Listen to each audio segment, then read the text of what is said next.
नमस्कार, Thakur study point में आप सबका स्वागत है। मैं आज आप लोगों के बीच लेकर आ चुकी हूँ हिंदी सेक्शन, जो कि एलटी टैट के एग्जाम के पॉइंट ऑफ व्यू से काफी महत्वपूर्ण होने वाला है। वीडियो को शुरू करने से पहले अगर आप मेरे चैनल पर नए हैं तो चैनल को सब्सक्राइब करें, साथ ही बेल आइकन प्रेस करें और अगर आपको मेरी वीडियो पसंद आए तो वीडियो को लाइक एवं शेयर जरूर करें। चलिए वीडियो को शुरू करते हैं। सबसे पहला प्रश्न, वीर रस प्रधान रचना में कौन सा गुण प्रमुख होता है? यहाँ पर ऑप्शन में दिया गया है ओज गुण, प्रसाद गुण, माधुर्य गुण या उपयुक्त सभी। इसका सही उत्तर हो जाना था ऑप्शन ए, ओज गुण। जो वीर रस प्रधान रचनाएं होती है उनमें ओज गुण की प्रधानता होती है। ओज गुण ऐसी काव्य रचना जिसको पढ़ने से मन में जोश, वीरता या उत्साह की भावना उत्पन्न होती है उसे ओज गुण या ओज गुण से परिपूर्ण रचना मानी जाती है। यहाँ पर ऑप्शन में दिया गया है प्रसाद गुण। जो प्रसाद गुण है ऐसी काव्य रचना जिसको पढ़ते ही अर्थ ग्रहण हो जाता है उसमें प्रसाद गुण की प्रधानता होती है। यहाँ पर लास्ट ऑप्शन दिया गया है माधुर्य गुण। माधुर्य गुण ऐसी रचना होती है जिसको पढ़कर चित्त में श्रृंगार, करुणा एवं शांति के भाव उत्पन्न हो। अगर आपसे पूछा जाए कि वीर रस का स्थायी भाव क्या है, वीर रस का स्थायी भाव क्या है? वीर रस का स्थायी भाव होता है उत्साह। और अगर आपसे पूछा जाए कि रस का शाब्दिक अर्थ क्या है, रस का शाब्दिक अर्थ होता है आनंद। रस का शाब्दिक अर्थ आनंद होता है, यानी काव्य को पढ़ने या सुनने से जिस आनंद की अनुभूति होती है उसे रस कहा जाता है। अगला प्रश्न, तुलसी का काव्य प्रयोजन क्या है? यहाँ पर ऑप्शन में दिया गया है यश प्राप्ति, लोक मंगल, अर्थ प्राप्ति या रसा अनुभूति। इसका सही उत्तर हो जाना था ऑप्शन बी, लोक मंगल। लोक मंगल का अर्थ होता है समाज की भलाई और लोगों का कल्याण। अगला प्रश्न, सिद्धों की संख्या कितनी मानी गई है? यहाँ पर ऑप्शन में दिया गया है 17, 70, 84 या 180। इसका सही उत्तर हो जाना था ऑप्शन सी, 84। सिद्धों की संख्या 84 मानी गई है। जिनमें से प्रथम सिद्ध कौन थे? प्रथम सिद्ध सरहप्पा को माना जाता है। सिद्धों में 80 पुरुष एवं 4 स्त्रियां शामिल थी। कितनी स्त्रियां? 4 स्त्रियां शामिल थी और उन 4 स्त्रियों के नाम आपको याद रखने हैं, जैसे कनखलापा, लक्ष्मीकरा, मणिभद्रा और मेखलापा। अगला प्रश्न, भूषण बिनु न बिराजई, कविता बिनित मित, पंक्ति किस कवि की है? यहाँ पर ऑप्शन दिया है केशव की, बिहारी की, भूषण की या मतीराम की। इसका सही उत्तर हो जाना था ऑप्शन ए, केशव की। केशव ने इन पंक्तियों में अलंकारों के बारे में कहा है। और केशव की अन्य रचनाएं कौन कौन सी है? रसिक प्रिया, कवि प्रिया, नक्षिक, छंदमाला, रतन वावनी और जहांगीर जसचंद्रिका। अगला प्रश्न, अलवार संतों की संख्या कितनी मानी गई है? यहाँ पर ऑप्शन में गया है 10, 12, 15, 18। इसका सही उत्तर हो जाना था ऑप्शन बी, 12। अलवार संतों की संख्या 12 मानी गई है। जो अलवार संत है ये तमिल कवि संत थे। ये भगवान विष्णु और नारायण की पूजा करते थे। अगला प्रश्न, शासन ही में समीर गयो अरु आसुन ही सब नीर गयो ढरी। इस पंक्ति के रचयिता है। यहाँ पर ऑप्शन में दिया गया है बिहारी, देव, भूषण और द्विजदेव। इसका सही उत्तर हो जाना था ऑप्शन ए, बिहारी। ये वाली पंक्तियां बिहारी सतसई से ली गई हैं। अगला प्रश्न, नाथों की संख्या कितनी मानी गई है?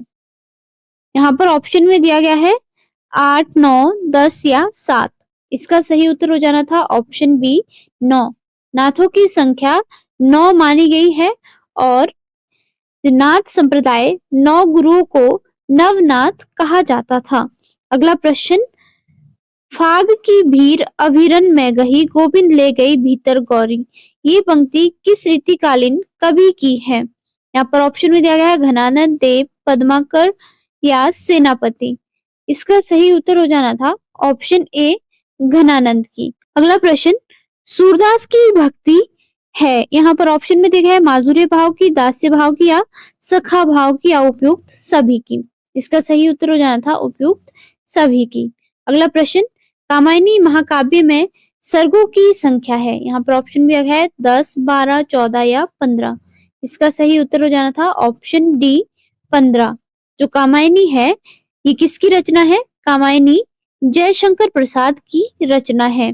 और जयशंकर प्रसाद छायावादी कवि थे और इन्होंने जो कामायनी है इसकी रचना कब की थी? 1936 में इसकी रचना की थी।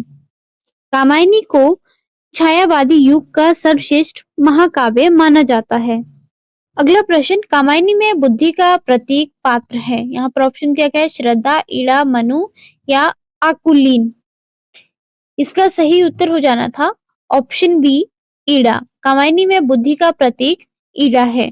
यहाँ पर ऑप्शन में दिया गया है श्रद्धा। श्रद्धा किसका प्रतीक है? श्रद्धा हृदय का प्रतीक है। यहाँ पर ऑप्शन में दिया गया था मनु। मनु किसका प्रतीक है? मनु मन का प्रतीक है। और अकुलानी किलात असुरी वृत्तियों के प्रतीक है।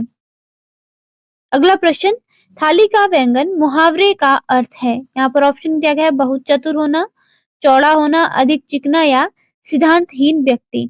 इसका सही उत्तर हो जाना था ऑप्शन डी सिद्धांतहीन व्यक्ति। सिद्धांतहीन व्यक्ति वे होते हैं जो विचारों से अस्थिर होते हैं। अगला प्रश्न, परमात्मा की छाया आत्मा में और आत्मा की छाया परमात्मा में पड़ने लगती है। छायावाद की यह परिभाषा दी है। यहाँ पर ऑप्शन में दिया गया है राम कुमार वर्मा, श्याम सुंदर दास, महादेवी वर्मा या जयशंकर प्रसाद। इसका सही उत्तर हो जाना था ऑप्शन ए राम कुमार वर्मा की।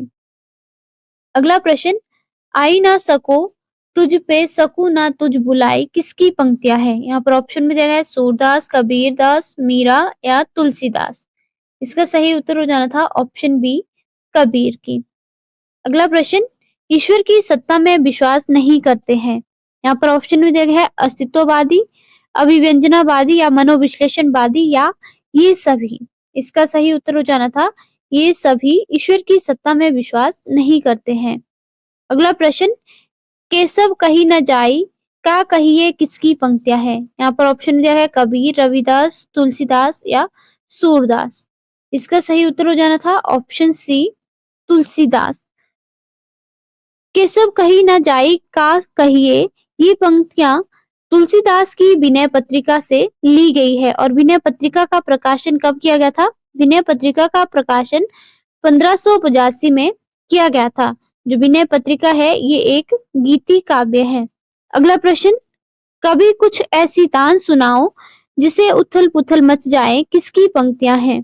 यहाँ पर ऑप्शन में दिया गया है बाल कृष्ण शर्मा नवीन की, राम नरेश त्रिपाठी, माखनलाल चतुर्वेदी या सोहनलाल द्विवेदी।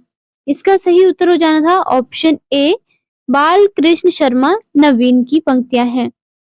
अगला प्रश्न, बिन समझे हम फिर बुझती है एक बार कहो गाए किसकी पंक्तियां हैं? यहाँ पर ऑप्शन में दिया गया है सूरदास, मीरा, रविदास या कबीर। इसका सही उत्तर हो जाना था ऑप्शन ए सूरदास की। ये पंक्तियां सूरदास के भ्रमर गीत से ली गई है। अगला प्रश्न, उठिन ना सकत सस्कत नैन बान बिंधे कौन से कवि की पंक्तियां हैं? यहाँ पर ऑप्शन में दिया गया है घनानंद, बिहारी, देव या भूषण। इसका सही उत्तर हो जाना था ऑप्शन बी बिहारी की पंक्तियां हैं।